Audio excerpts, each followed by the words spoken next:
This is breaking news. Governor Murphy is giving an update on the coronavirus pandemic in New Jersey. Let's listen in.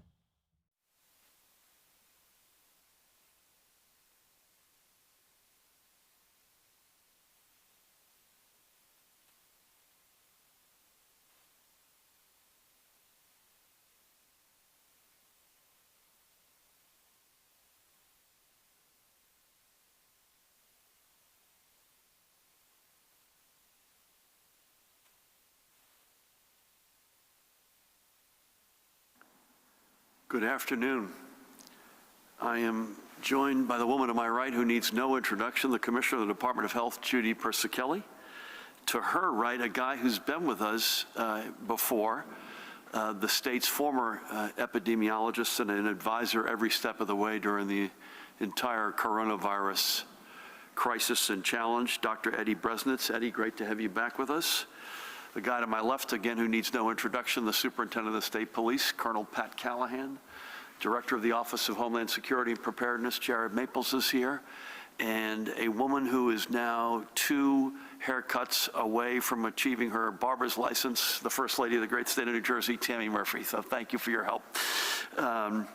Today, I am signing an executive order that will allow, just want to make sure you're paying attention there, Judy.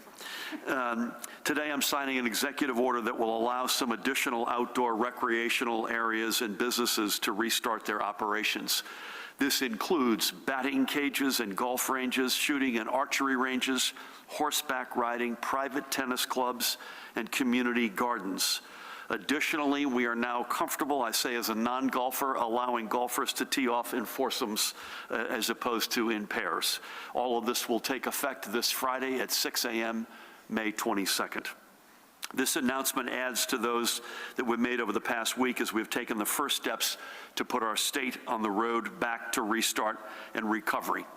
We have put in place a robust program of testing and contact tracing to help us mitigate any future positive tests for COVID-19 to lessen the chances that any case will contribute to any escalation in the number of cases. We have begun to reopen our economy by focusing on industries and activities in which social distancing can be most readily maintained and public health and safety can be most readily protected.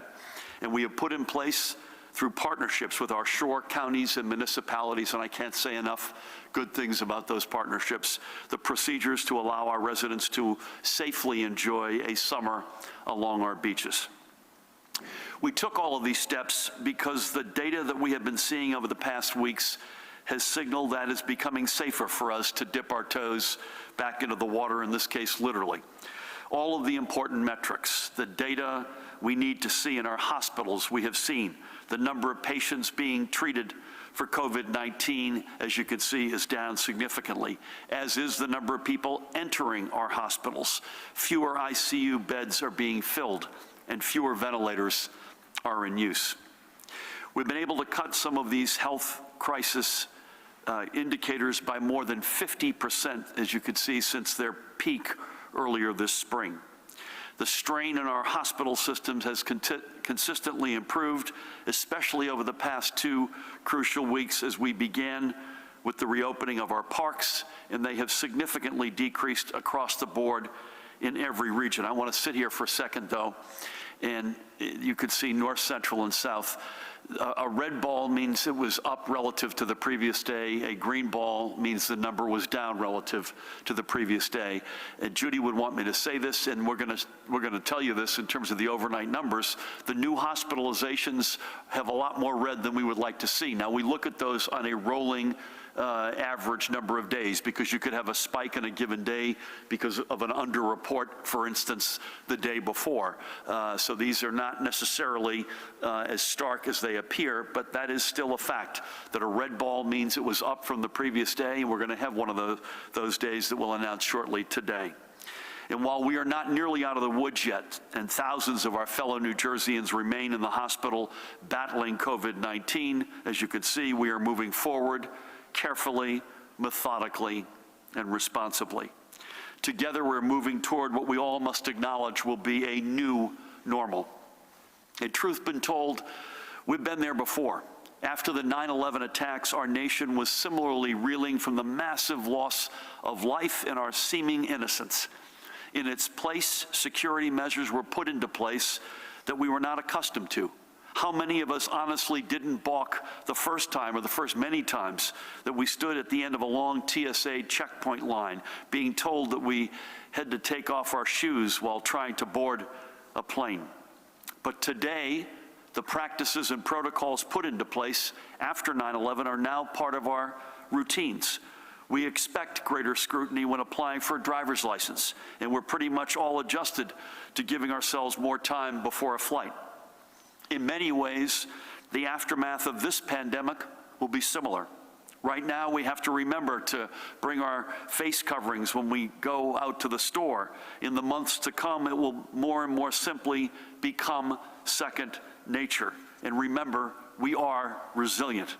Getting ourselves to a new normal is never easy, nor is it ever quick. And as in the time since 9/11, our singular goal will be to prevent another attack by COVID-19.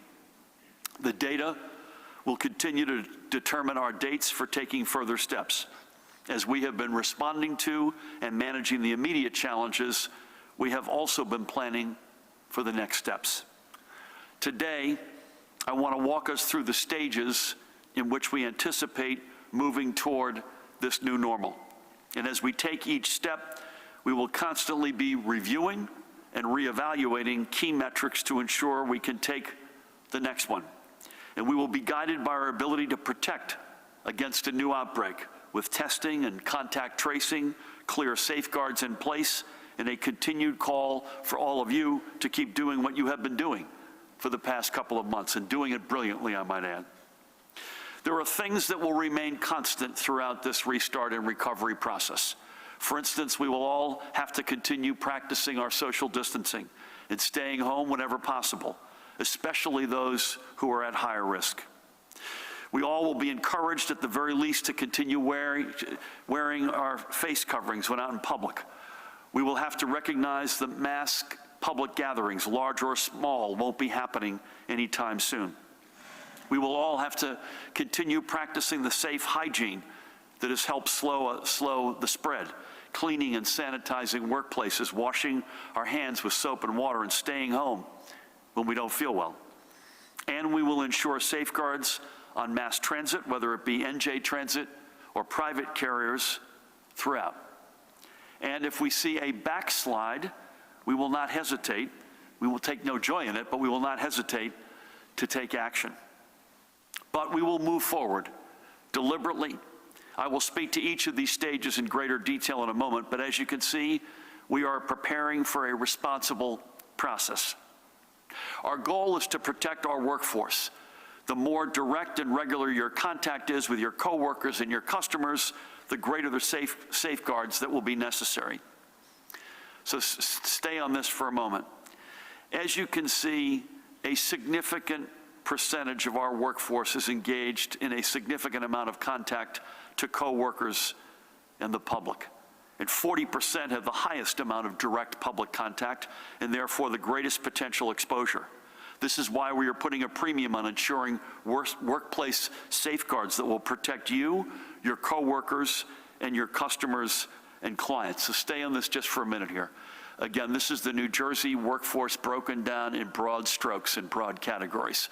This does not include, by the way, these are folks who are employed in New Jersey. This does not include the approximately 1 million of us who cross the river every day to work, the bulk of them going into Manhattan. You've got about 25% of folks who can easily work from home and are able to do so and have been doing so. That, if you were to ask me today, that's likely to continue.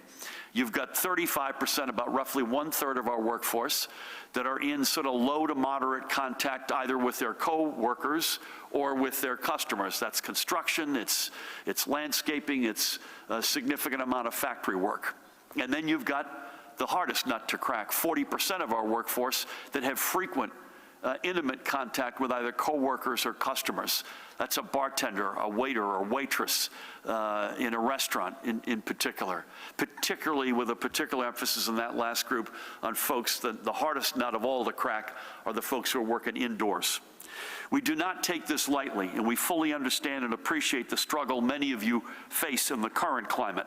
And we are anticipating that some of the jobs which have been lost over the past 2 months may not return. We experienced this after the Great Recession.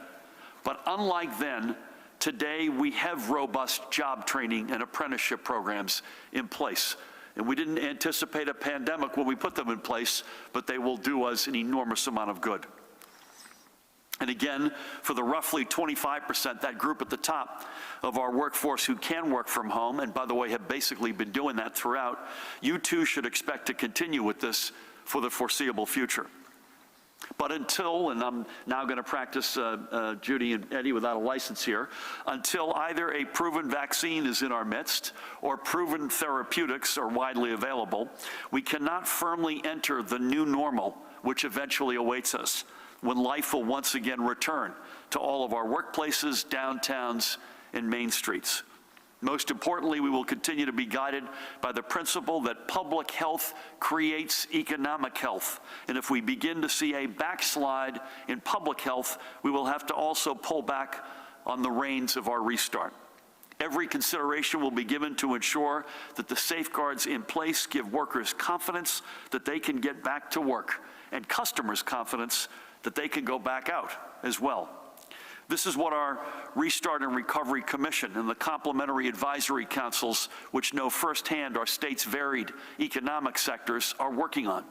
And we will continue to look to the commission in particular for the signals that we are ready to move through each stage. By the way, that commission has been meeting regularly. I mentioned I spoke with Chairman Ben Bernanke on Friday, former chair of the Federal Reserve. There are subcommittee meetings that have been taking place. We have another full commission meeting, I believe, Judy, this Wednesday, if my memory serves me. And the councils, I had several exchanges this morning with members of our councils. They are all up and running. Now, we laid out what the mileposts are on the road back a few weeks ago, and this is where these metrics will take us.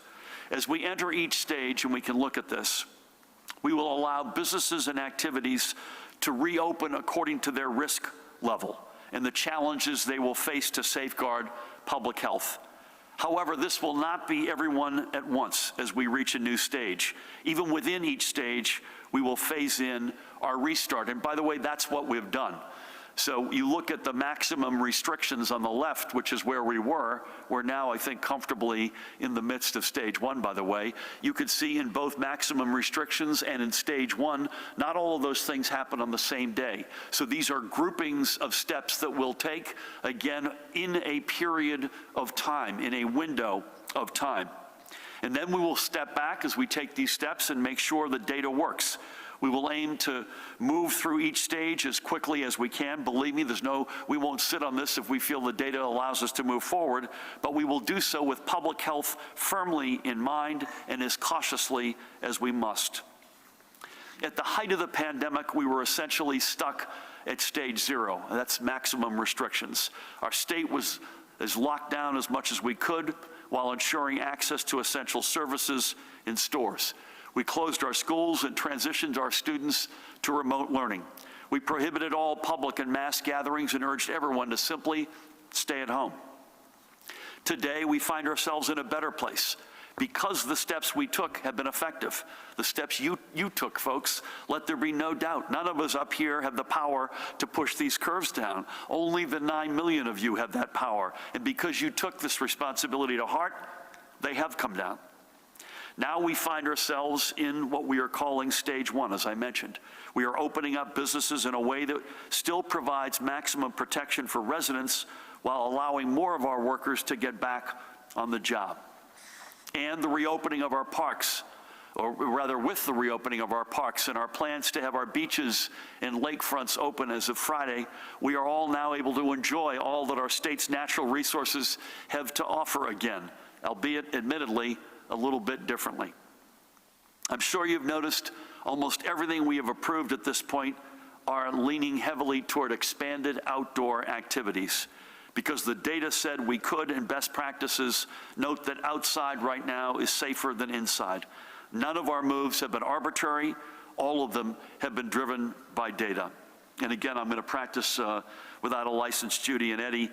But folks, the hardest nuts to crack will be indoors, no ventilation, sedentary realities.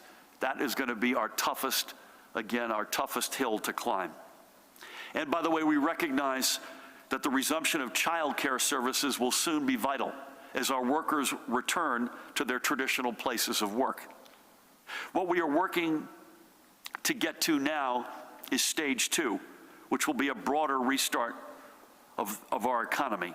Should the data continue to improve and keep giving us a green light, we will be able to further reduce restrictions on other businesses, including allowing our restaurants to once again welcome diners, at least first and foremost, to outdoor tables and potentially, and I say potentially, to a limited number of indoor ones, or to a more creative business models, and for some personal care businesses to begin to reopen for their clients.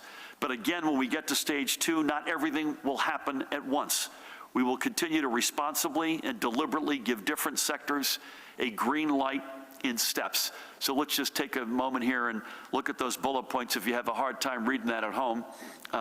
So you've got in stage 2, expanded retail, outdoor dining, indoor dining at significantly reduced capacity and with a whole lot of other caveats around that, limited personal care, and ultimately potentially museums and libraries.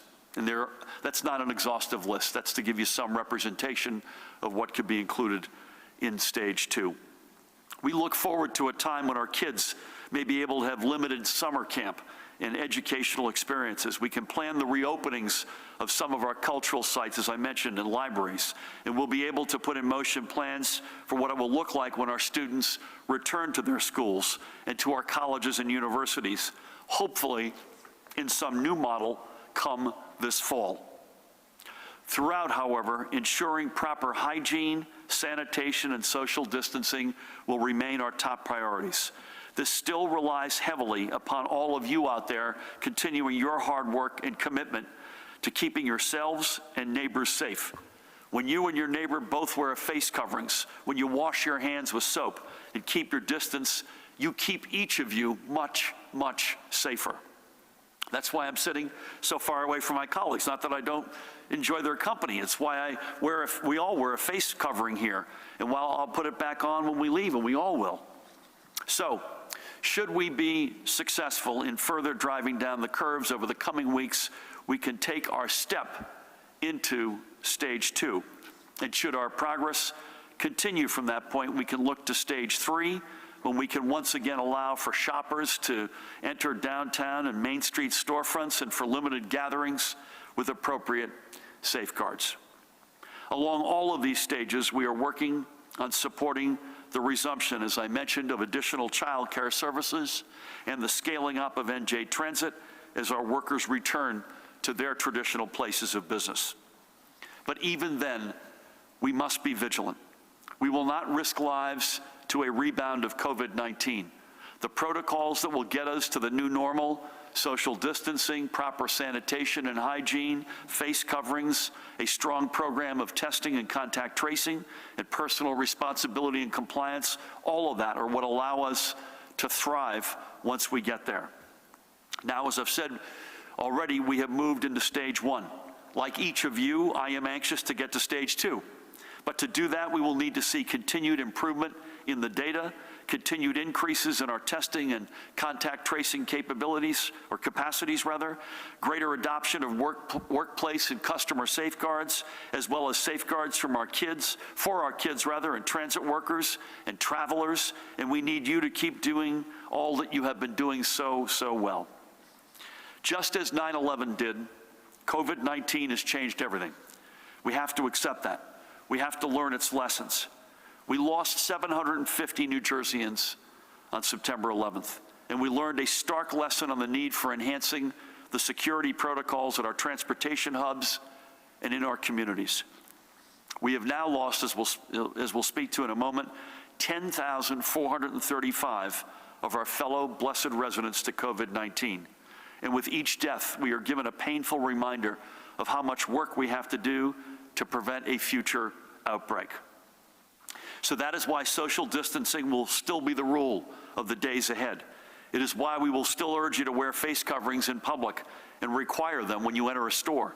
It is why when we begin to restart more and more businesses, things like temperature and symptom checks may be more common. But we will get through this. In fact, we're already on our way. 6 weeks ago, when I was asked whether there would even be a summer at the shore, I was optimistic, but unsure. And now we have the plans in place, and we know we will have a summer. And I am confident that we'll be able to pass each test and move through subsequent stages. We are managing today and at the same time planning for tomorrow. This is, after all, New Jersey. We've risen to every challenge thrown our way since our very founding. We have always, and I mean always, rolled with the punches and punched above our weight. Now is our time to shine. Now is our time for us to be guided not just by the data, but by our New Jersey values, the values that put communities first. Now with that, let's turn our attention to the overnight numbers.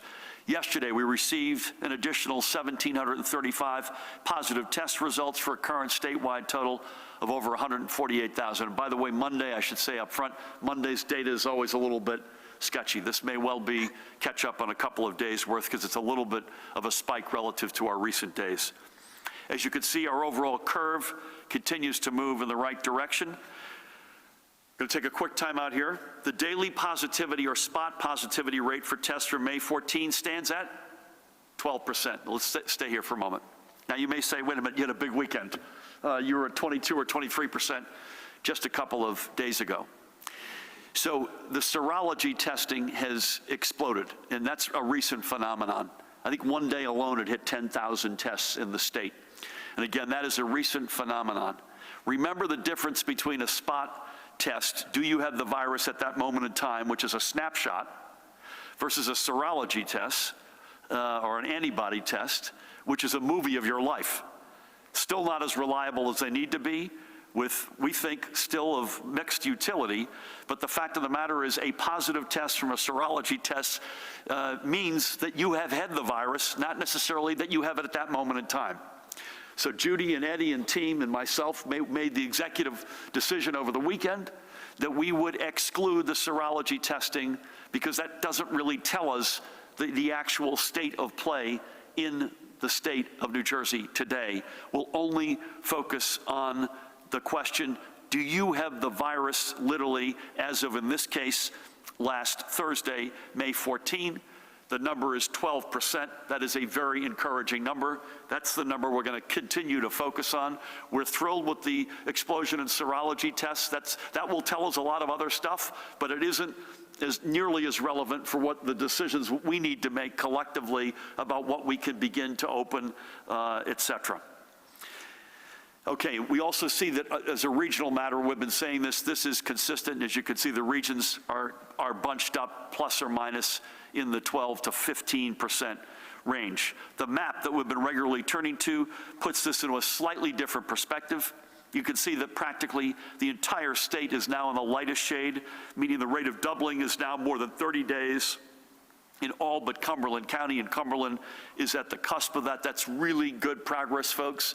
I hope we continue to see this with a different shade, a different set of stretch metrics, and we could continue to monitor this. Looking to our long-term care facilities, we're also changing the way we're reporting these numbers to put them into greater context. As you can see, the rate of new cases has decreased, and this is something that we've been working hard toward. This is now in line with the other graphs that we present, which give you the rate of change as opposed to just the cumulative numbers. And as you can see, 28,136 positive test results. That number is not changing. We will assess that number every day in our long-term care facilities. And as it relates to fatalities, more than half continue to come from our long-term care facilities, 5,408 as of this writing. Which is extraordinary, and we also see that this is a 7-day average, which is the same metric we use for the other charts we show you every day. It's beginning to slow, but it is still not where it needs to be. And by the way, as we've said, there are somewhere, depending on how you count employees, residents, and how broad a definition you have of long-term care, there's several 100,000 people's lives we're still trying to save as we speak. And at the same time, we mourn the extraordinary loss of 5,408 lives. In our hospitals, the number of patients currently being treated for COVID-19 is 3,509. Our field medical stations report 40 patients. This is a breakdown of hospitalizations across regions. Those are curves going in the right direction. Here are the hospitalizations per 100,000 residents per capita across region. The number of patients reported in ICU fell to 1,053. Ventilator use is now at 819. Both of these key metrics continue their downward trends. There were 334 new COVID hospitalizations yesterday. Let's pause on that and just reflect. Those are new entries into the hospital. Maybe it's a little skewed because it's a Monday, so maybe it's over a couple of days, but that's a fact. Those are facts. We're not in the end zone yet, and at the same time, I'm happy to say 190 live patients left our hospitals. These two numbers continue, as I say, to fluctuate day to day, so it's important for us to look at the longer-term trend data, and we can see from that we're operating in a much safer zone than we were just a few weeks ago, but it is still not, again, in the end zone yet. And here are the admittance and discharge numbers from yesterday broken down by region, and the number in the upper left, again, as Judy predicted, this virus has migrated from north central to south, but we're monitoring very closely whether or not it can come back in. Even if we bat 1,000 in our reopening and recovery strategies, we believe it can. We don't want it to come back in the back door. Sadly, today, with a very heavy heart, we report another 83 blessed souls lost from COVID-19 related complications. And as I said, with these earlier, our statewide total now stands at 10,435. As we do every day, let's recall a few of those lives who we have lost. We begin in Bergen County, in Hohokus, with longtime resident Joan Swanson. Joan was 89 years old. Look at that smile. Joan grew up in the Bronx, and it was while working as an executive secretary at the Lummus Company that she met her future husband, Carl, with whom she would share nearly 50 years, and who she would convince to get his college degree, and with her help, he did. And together, they raised 2 children, her daughter, Karen, who was in Hohokus and with whom I had the great honor of speaking yesterday, and their son, Bill, who lives in Chile. She was a member of both the Community Church of Hohokus and the Hohokus Women's Club, among many other organizations. She volunteered her time for Meals on Wheels. She also served as a Cub Scout leader, and she never had a bad word to say about anyone. She loved to read, travel, and surround herself with family and friends. Her favorite title was that of Mom. And in many ways, she wasn't just Karen and Bill's mom, but she opened her home and heart to all of their friends, too. If they say it takes a village to raise a child, in Hohokus, Joan seemingly raised a village of children. We send our condolences to Karen and Bill and the rest of her family and all the friends she leaves behind. She had a love of life, but more importantly, she led a life of love. May God bless you, Joan. Next up, we remember Pequannock's Michael Porcaro Sr. with a nice catch there. Look at that. What a beautiful setting that is. For 27 years, Michael was a member of the International Union of Operating Engineers, Local 68. But it was his life away from the job site that meant the most. He was a family man, first and foremost. He and his wife, Deborah, with whom I had the great honor of speaking yesterday, had been together since they met in high school in 1983. And after getting married in 1995, they moved to Pequannock to raise their son, Michael Jr. Dad was an avid fisherman. He loved taking his motorcycle out for rides, and he loved to kick back and enjoy some quiet time with a good cigar. He will be remembered by those who knew him for his generosity and also for his sarcastic sense of humor.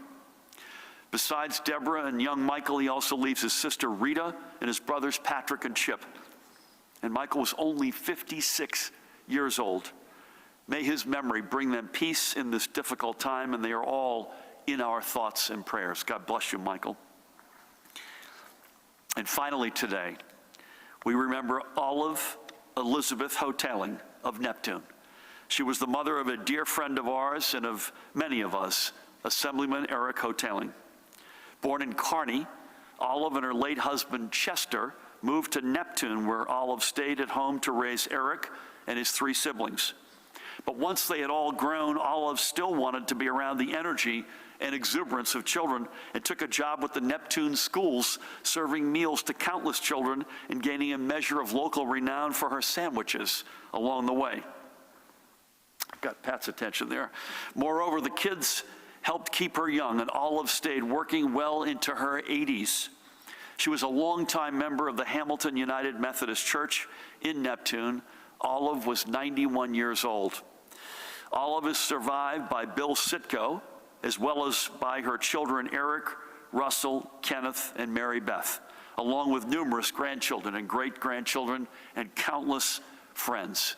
God bless you, Olive. God bless your memory, and to all of her survivors and friends, we send our deepest condolences. You know, Eric and I had an exchange this morning, and he said something to me which is true of so many of the people, almost virtually every family with whom I speak. It's 3 gut punches. Most importantly, you lose a loved one.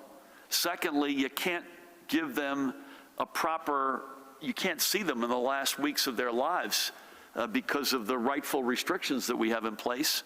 And then if that all weren't enough, you can't give folks a proper send-off. I can't tell you how many conversations I've had about memorial services that will come down the road when we're able to congregate safely again. And this is the most recent example of scores with which I had personal contact, and I'm sure so many of you out there watching have had similar stories. So Joan, John, and Olive will never just be numbers to us, nor will any of those that we have lost. We remember their names, their faces, their families, and the lives they led. Their stories are the stories of New Jersey, as diverse as our state itself. But just as we mourn those who we have lost, we also must celebrate those in our communities who are doing any number of good deeds to help us through these challenging times. Today, I want to give a huge shout out to the members of the Englewood, Hackensack, Maywood, and Teaneck Rotary Clubs who have all banded together to help provide meals to their area's many healthcare workers and first responders working the testing sites at Bergen Community College and Newbridge Medical Center.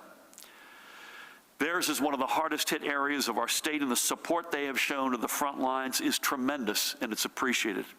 So to everyone with the Rotary Clubs of Englewood, Hackensack, Maywood, and Teaneck, thank you, and a job well done. And I also want to say thank you to the millions of you who are the reason we can move forward with the plans we have put forward today. It's because of you that the curves have flattened, and I know we can continue to rely upon you to flatten them even further. As we begin our restart, and as we move through the stages of our recovery, we know that you will be there doing just as you've been doing. As I said, this is not going to be quick. We're going to move deliberately based on data. If there's one thing that I've learned over my more than 2 decades in business, it's that you have to move forward based on the facts. As we look across the country, we see what others are doing. We see what's working and also what's not working. We're going to take all these lessons and examples, place them side by side with the data that we see here, and move forward in a responsible way. And together we'll get to the end of this journey, together, stronger and fairer than ever before. I meant to say this up front before I turn things over to Judy, that Eddie, after Judy has her daily report, Eddie's going to spend a few minutes on the Remdesivir reality in New Jersey. And again, Eddie, I want to thank you for being with us today. Please help me welcome the woman who needs no introduction, the Commissioner of the Department of Health, Judy Persichilli. Thank you, Governor. Good afternoon. Today, the department is releasing guidance for hospitals. Give an update on the coronavirus outbreak in New Jersey. We're now returning to regularly scheduled programming here on CBS 2. For extended local coverage, stick with our streaming service, CBSN New York. I'm Chris Raggi. This has been a special report from CBS 2 News. We now return to our regular programming.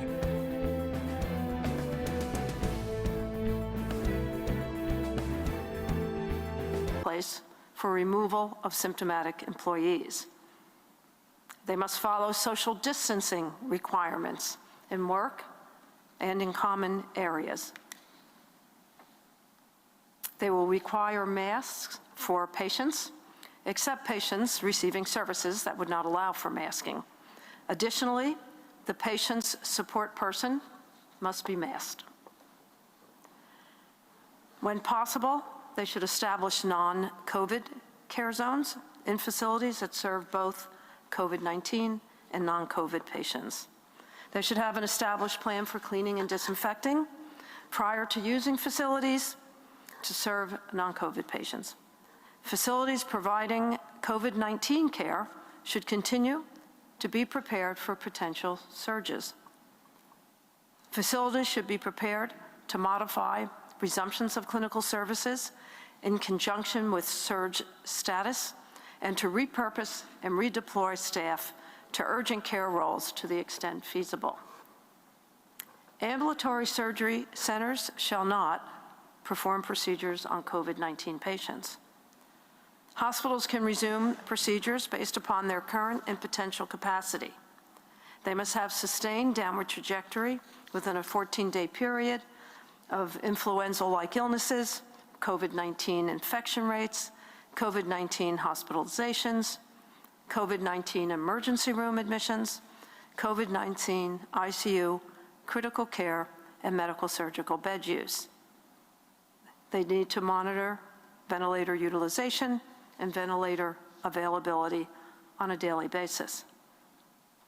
Hospitals should have available and staffed ICU, critical care, and medical surgical beds.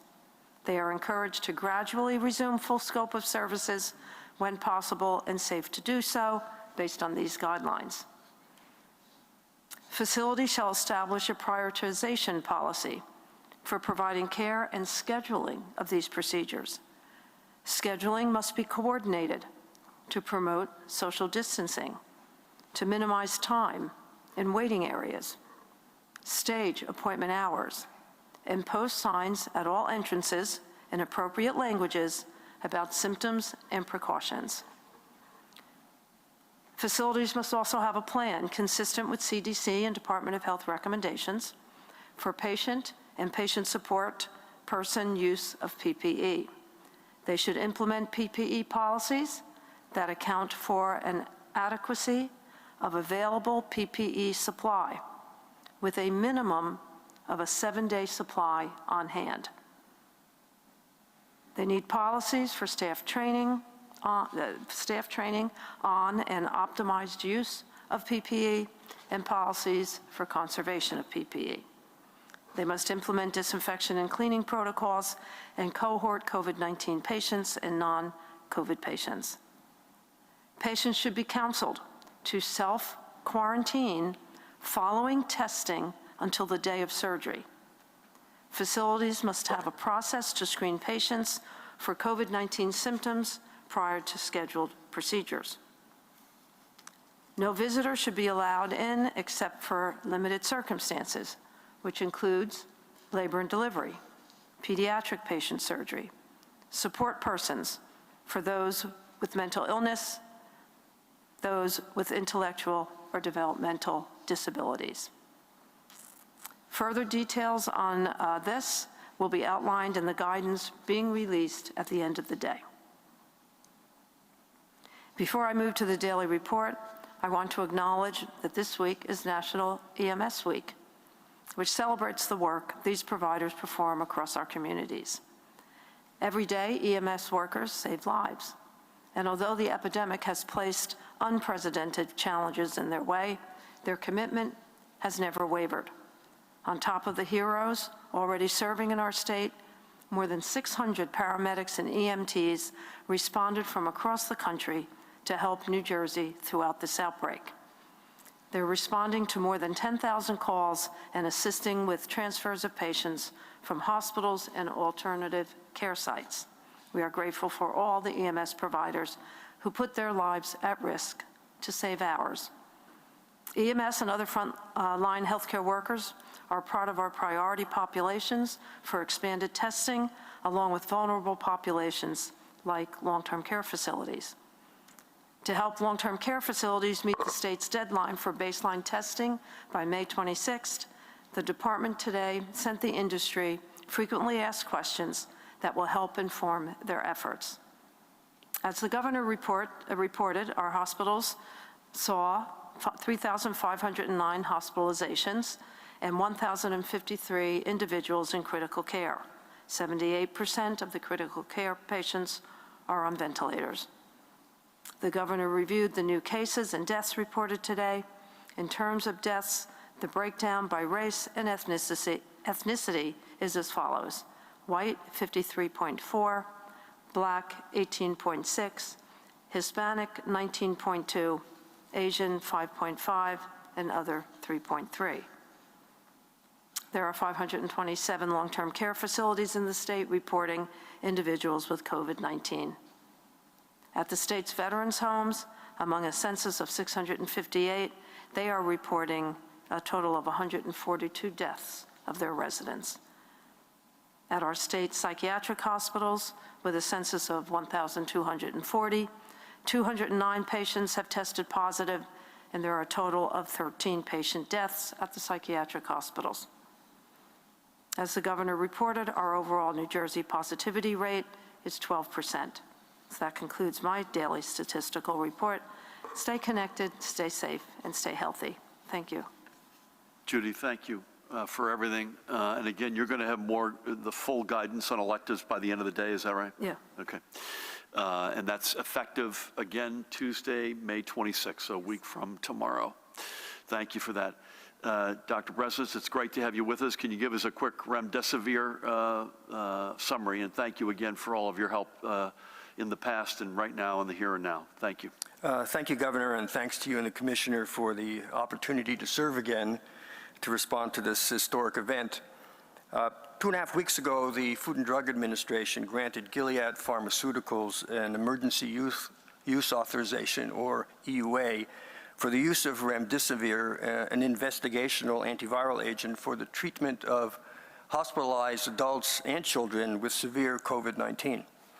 Now, this was based on a National Institute of Health randomized clinical trial in adults that showed that Remdesivir accelerated accelerated recovery rates among patients with COVID-19 and a suggestion that mortality might be improved.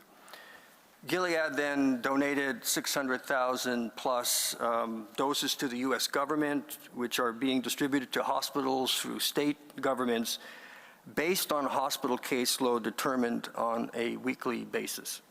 To date, New Jersey has received 563 cases, 274 of which have been distributed, and another 209 to be distributed tomorrow. And another large shipment is coming from the Department of Health and Human Services by the end of this week. Now, each case has 40 doses, enough for treating 3 patients for 10 days using 11 of those doses, or 6 patients for 5 days using 6 doses. And all 71 New Jersey hospitals are receiving doses proportionate to the total number of patients with COVID-19 or patients under investigation in the hospital on a given day. About a week ago, Sunday, a multidisciplinary Remdesivir Advisory Committee, or RAC, met to develop guidance for the use of the drug under the emergency use authorization.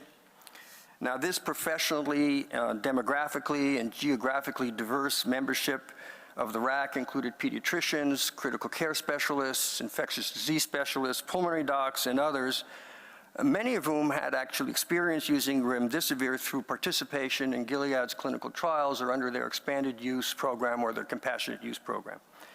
The RAC, or Remdesivir Advisory Committee, recommended a 5-day course of treatment on a first-come, first-served basis, as early as possible in patients with severe disease as defined in the emergency use authorization.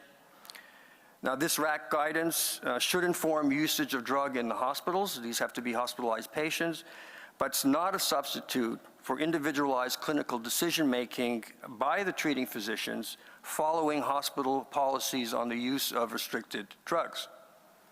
The EUA requires that authorized fact sheets are made available to both the healthcare providers and the patients and their caregivers. And under the EUA, and as required by the New Jersey Department of Health, they're required to report specific information on patients who receive the drugs, such as patient demographics, serious adverse events, number of doses used, and ongoing unused inventory. We hope to also gather information on patient outcomes. New Jersey is grateful to Gilead for the donation of this first drug authorized on an emergency basis, specifically for treatment of COVID-19, and to the U.S. government for the equitable and timely allocation to New Jersey. Thank you. Eddie, thank you. A big deal. And thank you for that update, and great to have you with us, and thank you for your enormous help over the past couple of months.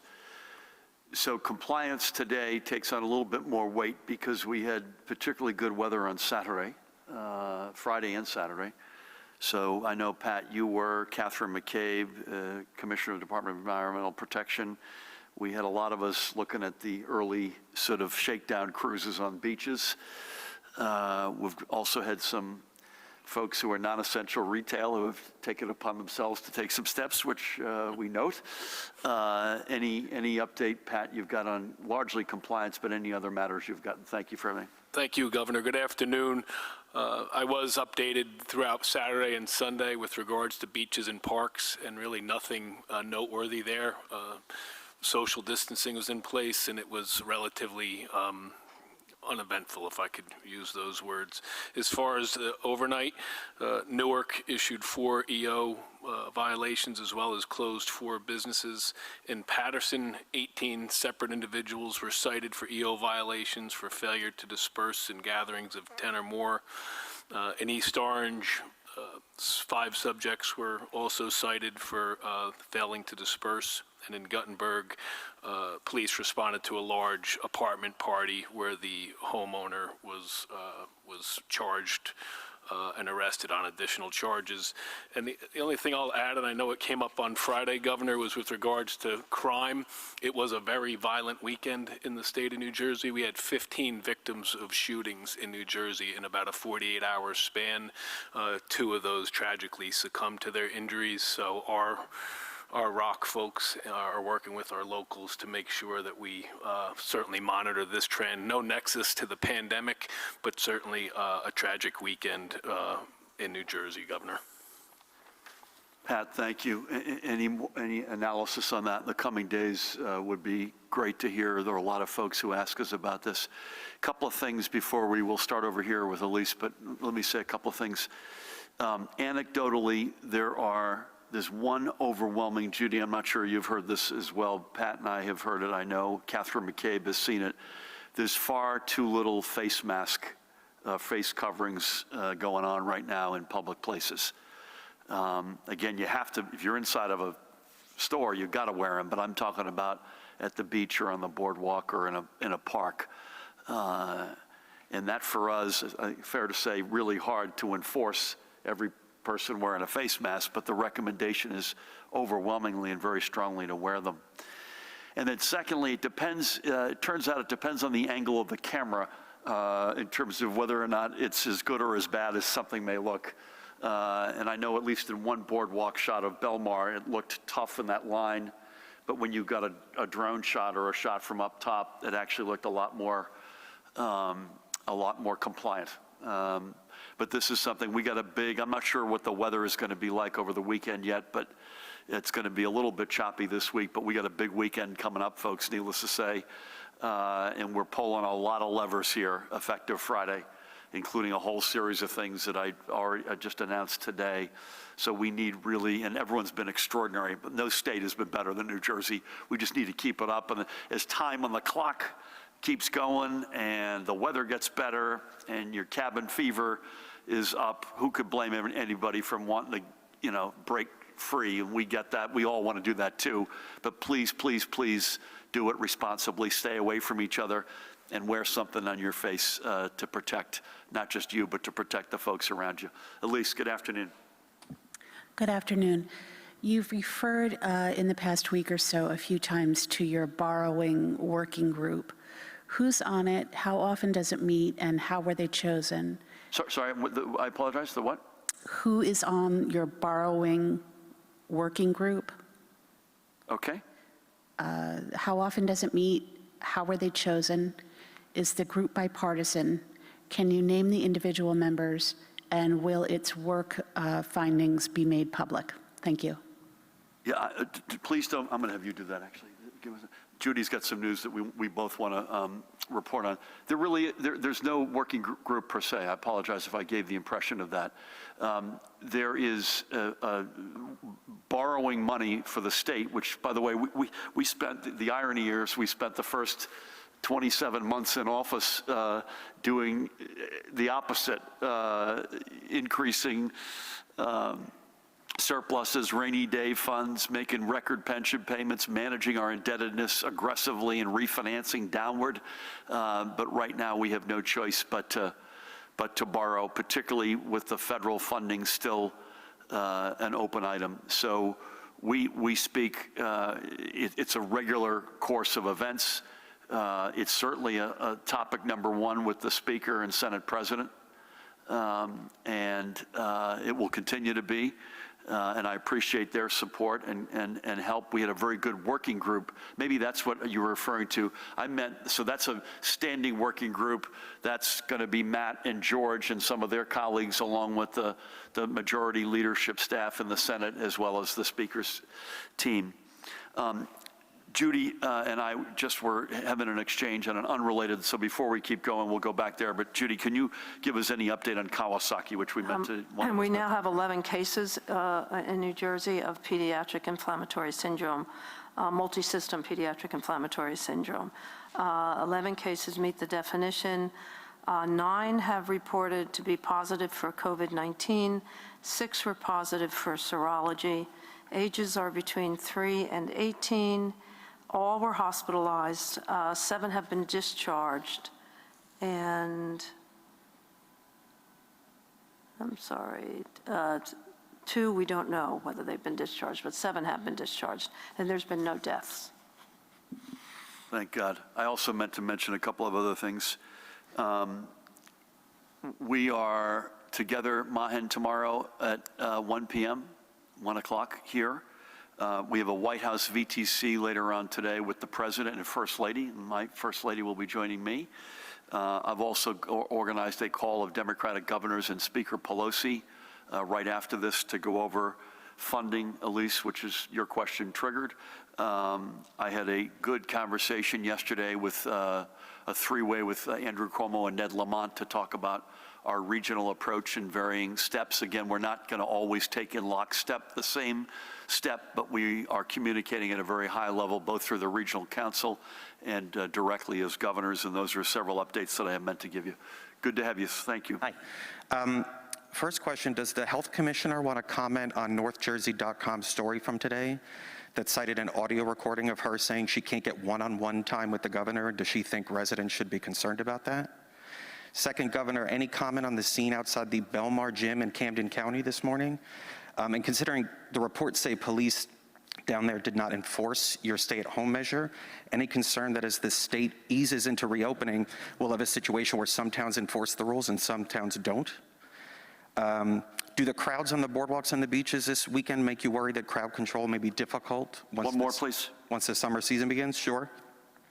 And advocacy group New Jersey Together is calling on you to fire the officials responsible for the delay in action and inaction on releases and testing in New Jersey prisons. Do you want to respond to that? I'll say a couple of things, Judy, and turn things to you for any. I think we already addressed the crowds on the boardwalk and beaches. We just had that conversation, I believe. My big concern is obviously social distancing, everybody being good to each other and cooperative and patient. But my big concern is lack of face coverings. I'm not aware of the request to fire anybody. I'll come back to you on that. Pat can talk about the Belmar gym. We have the best health commissioner in the United States of America, and this is the biggest healthcare crisis in the history of our state and of our country, and we're doing everything we can. And I could not say enough good things about the woman to my right. She is, I don't know where we would be without her.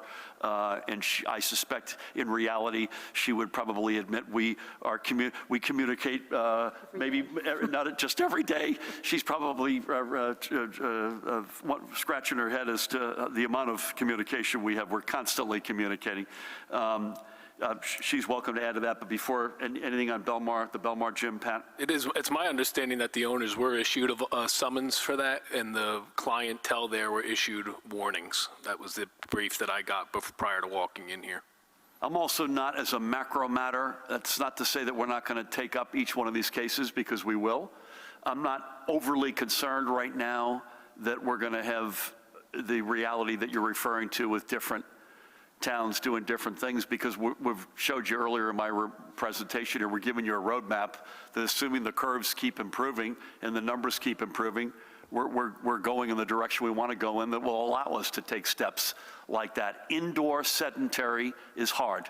I don't want it ever to be said that I didn't say that and we didn't say that. Is that fair to say? If you're inside with no ventilation and you're sitting like we are now, although we're well separated, we're well distanced, that's going to be the biggest nut to crack. Anything you want to add, Judy? You're good. No, I talk with the governor every day, and if that doesn't get his attention, then I text him. She's probably sick of me at this point, I can only say. Sir, you got anything? No. You good? Dave, nice to see you. Hi, Governor. Nice to see you.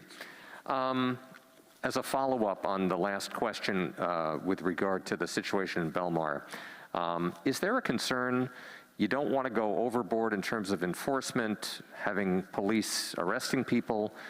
Obviously, you need to uphold your directive and not let people blatantly disregard it.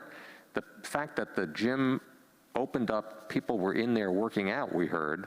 I mean, wouldn't you want to stop that? Or they've been warned once, will that mean if they go back to the gym tomorrow, do they get a ticket?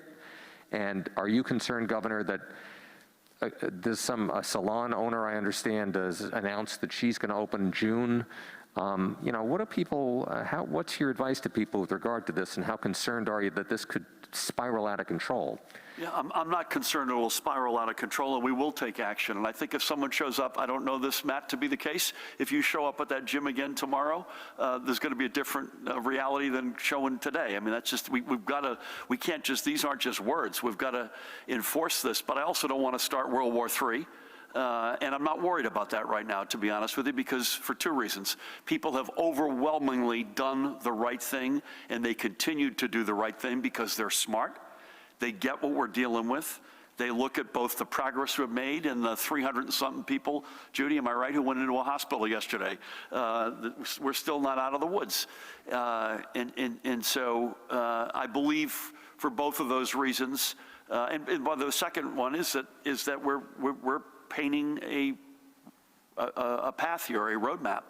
And this is not a life sentence. We're going to probably have, I don't want to break any more news today because we've broken a lot, but we're going to take other steps, I would hope, this week on other areas where folks have been begging us, please help us out. Again, the overwhelming amount of the incomings we take are responsible, well-reasoned, balancing of the issues, both health as well as the economic devastation, et cetera.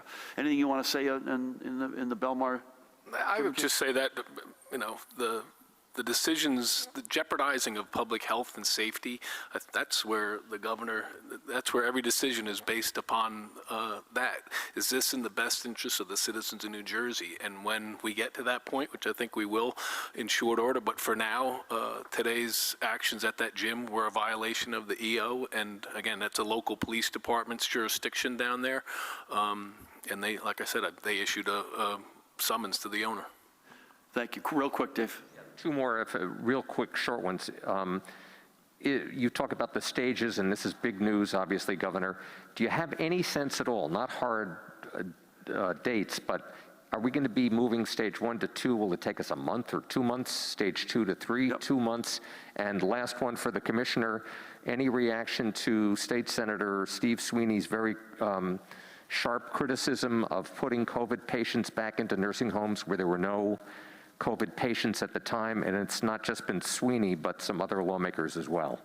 I would say going from stage 1 into stage 2 is going to be, assuming that the curves and Judy and Eddie and others continue to, they're the most important check here, that this is a matter of weeks. So I would hope that the reality is, again, assuming we make meaningful progress, by the time we roll into, I'm just picking this, don't hold me to it, by the time we're in, say, mid-June, we're in a meaningfully different place, is my hope. That, again, that's dependent upon continuing to make health progress. Any comments on nursing homes? I don't know what specific situation Senator's talking about, but we did advise long-term care facilities to readmit their residents, remember that's their residents, if they had the appropriate PPE, the appropriate staffing, and the ability to cohort, that is to separate COVID-19 patients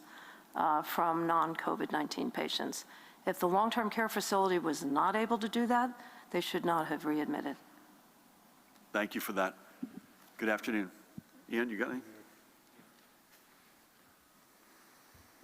Apologies for the delay. Joys of being a one-man band. Governor Murphy, what is your reaction to this past weekend's beach activity, and how would you respond to business owners who claim that they've had no time to prepare after your non-essential retail announcement? At the start of the outbreak, you asked workers to file reports if they experienced unsafe conditions, and they did. Documents now show 160 workers filed federal complaints with OSHA over allegations of inadequate PPE and exposure to sick coworkers. Will the state investigate and consider action against these employers? Since there's no legal requirement to hold companies accountable for failing to meet CDC guidelines, what's your reaction to the sheer number of complaints? And finally, with the existing contact tracing that's already in place, to what degree are you focusing on the new hospital admissions? If so, what have you learned about who they are and how they got sick amid all the social distancing? Are they emergency responders or healthcare workers, people going to the grocery store, executive order violators? Thank you. Beach activity, I think we were generally, again, I'm not going to say that everything was perfect, but I think we thought it was a decent weekend. It was awfully cool yesterday, so that probably kept social distancing, made it easier for us. But generally, okay. Again, masking is not where we want it to be, and I don't mean just on the beach, but boardwalk. And we've got to be very careful that we've got distancing, particularly in waiting in line to buy beach badges is an obvious one. Non-essential retail, again, curbside pickup as of 6 a.m. this morning. We announced that a week ago. I feel badly if businesses didn't feel like they had enough advance warning. We thought, based on the input, that we were giving them a decent amount of advance warning, and I hope that they'll be able to get themselves to the point they need to be. I don't have a specific answer on the 160 workers who have filed, but we take that very seriously. So I don't want to speak for the Attorney General, but that's something we take very seriously. Matt, anything you want to add to that? No, you're good. And Judy, any sense based on the county in-place contact tracing? I do not have a sense of the source of the infections, but I'll ask you. I don't have anything specific on the new hospitalizations and the breakdown of them. We usually get that a little bit later. So we'll come back. Mahan, can you make note of that? And we'll come back assuming we get something on that. Thank you. Sir, do you have anything? Please. Governor, you are saying indoor sedentary activities are a challenge. What does this mean for religious services? Will churches, synagogues, and mosques be able to fully reopen before the end of the summer? Thank you. Before the end of the summer. I mean, that's 3.5 months. So I hope we're in a better place at that point. I go back and forth a lot with faith leaders across the spectrum. Again, it does unfortunately meet the litmus test of indoor, in many cases, sedentary, lack of ventilation. We are now allowing drive-through, fill in the rest of the blank, including faith services or drive-in. That's a step in the right direction. I would hope that we could see outdoor faith services at some point in a matter of weeks, I would hope. I don't want to marry myself to that, but that's an obvious first step.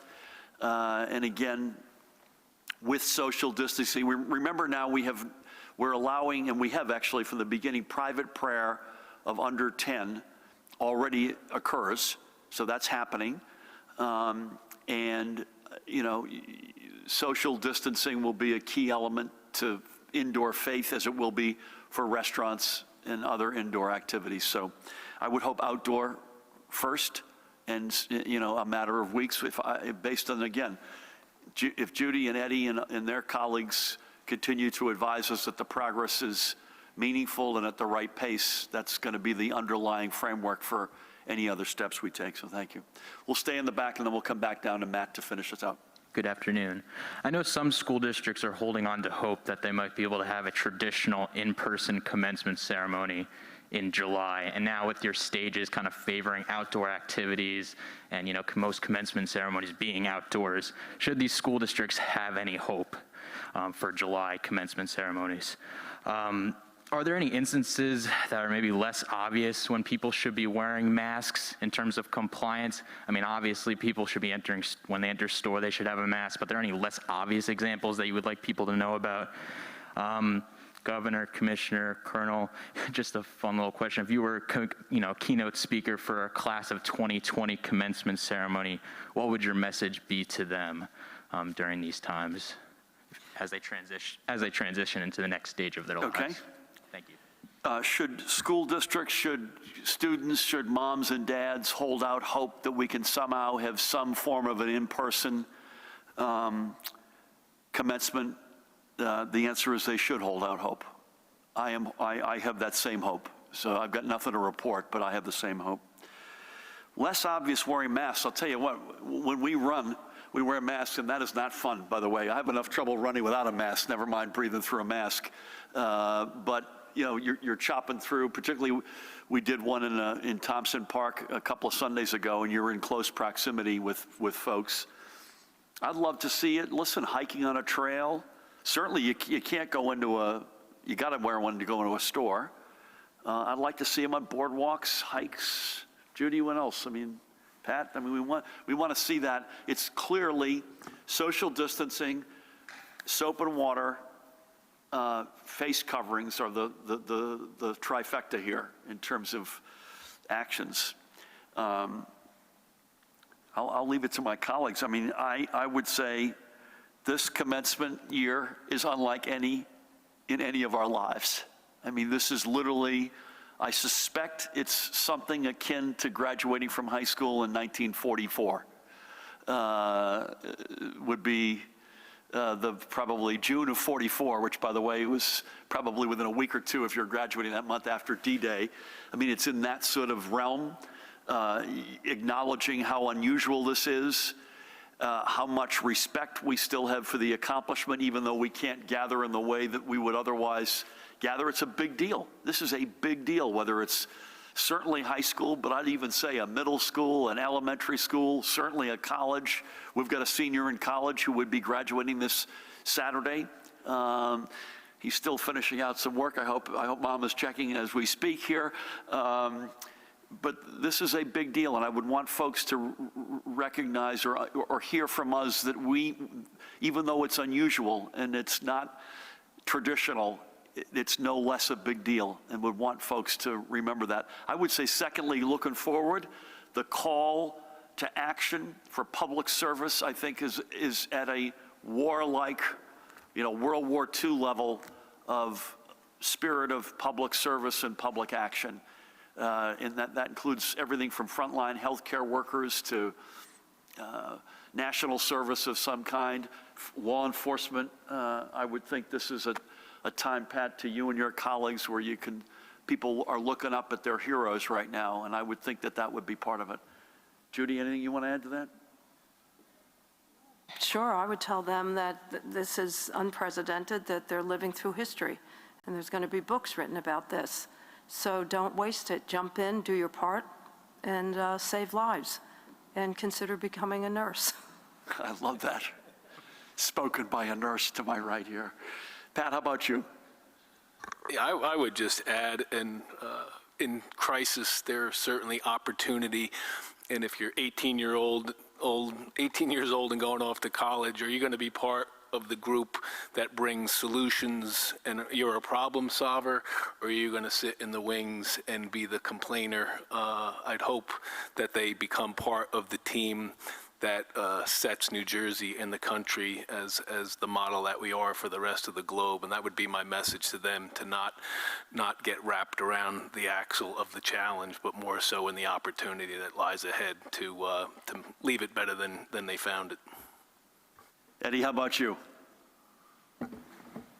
Well, this is kind of my second round in government service. And my first round taught me one thing, which I've said to lots of friends and colleagues, which is I really believe that everyone, as part of their life experience, should do some sort of government service.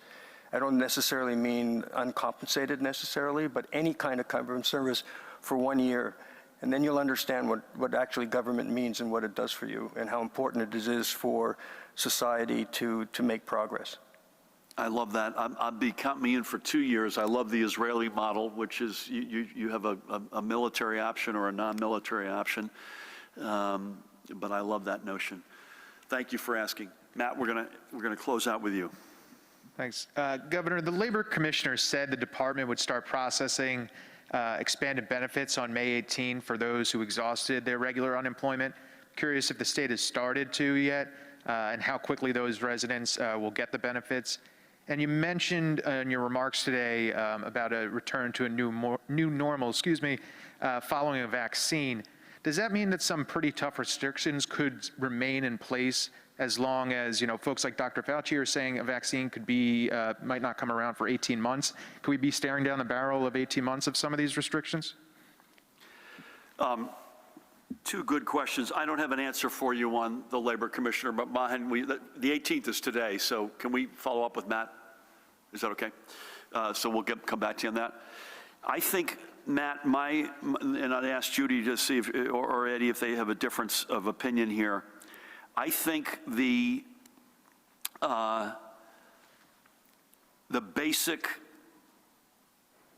prophylactic stuff that we're talking about, the trinity of social distancing, aggressive hygiene, including washing hands with soap and water, face coverings, I think those are with us until that moment, or at least until there's a therapeutic that we know is, it's not for something over here, let's try it for COVID, but it's explicitly for COVID.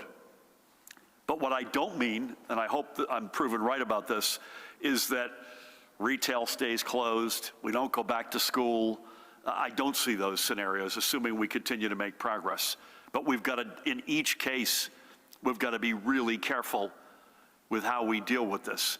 And I'll give you one school example I worry about is someone of an older generation or someone with a comorbidity who's in a classroom or an administrative capacity, and you've got a lot of asymptomatic kids running around who may unwittingly pass that on. That's something that we can't ignore. We have to take that risk very seriously.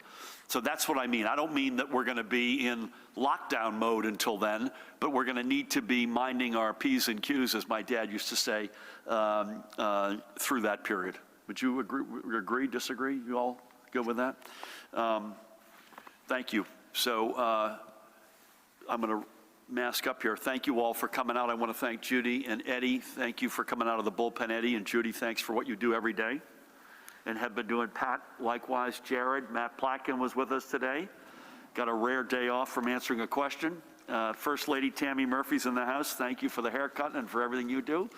And again, we'll be back tomorrow, unless you hear otherwise, at 1 p.m. In the meantime, keep up the great work. I mean, extraordinary. Yes, so there's some folks out there we're not happy about. Yeah, but there's very few of you. Overwhelmingly, folks, they get it. You're smart. We're the smartest state in the nation, and we're showing it. Folks are doing the right thing. Again, keep the social distancing. Stay home unless you need to go out. Wear a face mask or a face covering. and just keep doing what you're doing, because no one is doing it as well as New Jersey's doing it right now. Let's keep that up. And again, we keep that up, we're able to take more steps, and we get ultimately into the end zone. God bless you all. Stay safe. See you tomorrow.